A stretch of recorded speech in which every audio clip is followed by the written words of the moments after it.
निर्जला एकादशी वर्ष की 24 एकादशियों में श्रेष्ठ शुक्ल पक्ष की एकादशी सबसे बढ़कर फल देने वाली है। इस एकादशी का व्रत रखने से ही वर्ष भर की एकादशियों के व्रत का फल प्राप्त हो जाता है। इस एकादशी के सूर्य उदय से द्वादशी के सूर्य उदय तक जल भी न ग्रहण करने का विधान होने के कारण इसे निर्जला एकादशी कहते हैं। श्रेष्ठ मास में दिन बहुत बड़े होते हैं और प्यास भी अधिक लगती है। ऐसी दशा में इतना कठिन व्रत रखना सचमुच बड़ी साधना का काम है। इस एकादशी के दिन अपनी शक्ति और समाधान अनुसार ब्राह्मणों को अनाज, वस्त्र, छत्री, फल, जल से भरे कलश और दक्षिणा देने का विधान है। सभी व्यक्ति प्राय मिट्टी के घड़े अथवा सुराहियों, पंखों और अनाज का दान भी करते हैं। आज के दिन मीठे शरबत की प्याऊ भी लगाते हैं।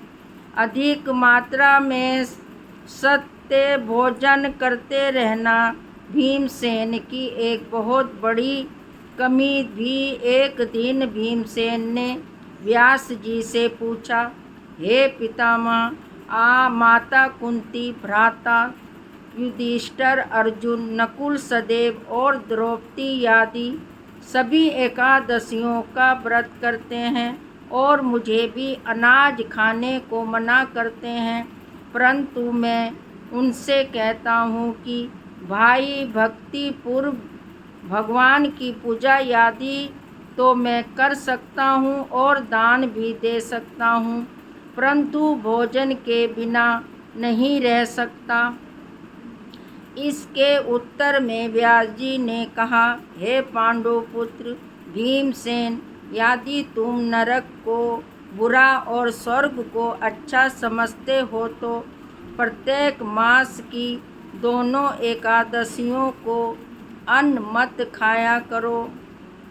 तब भीमसेन ने कहा, हे पितामह, मैं तो पहले ही कह चुका हूँ कि मैं भोजन के बिना नहीं रह सकता। यदि वर्ष भर में कोई एक ही व्रत हो तो मैं रख सकता हूँ। मेरे पेट में वर्क नाम वाली अग्नि है। मैं अन्न के भोजन बिना पूरा उपवास तो क्या एक समय भी बिना भोजन किए नहीं रह सकता हूँ। अंत आप मुझको कोई ऐसा व्रत बताइए जो वर्ष भर में केवल एक बार ही करना पड़े और मुझको स्वर्ग की प्राप्ति हो जाए। श्री व्यास जी ने कहा, हे पुत्र, बड़े बड़े ऋषियों ने अनेक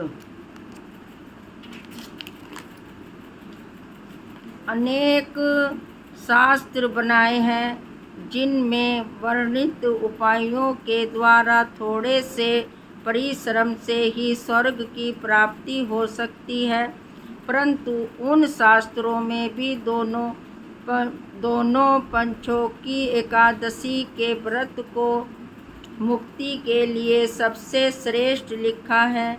श्री व्यास जी के वचन सुनकर भीमसेन नरक में जाने के भय से भयभीत हो गए और कंपयमान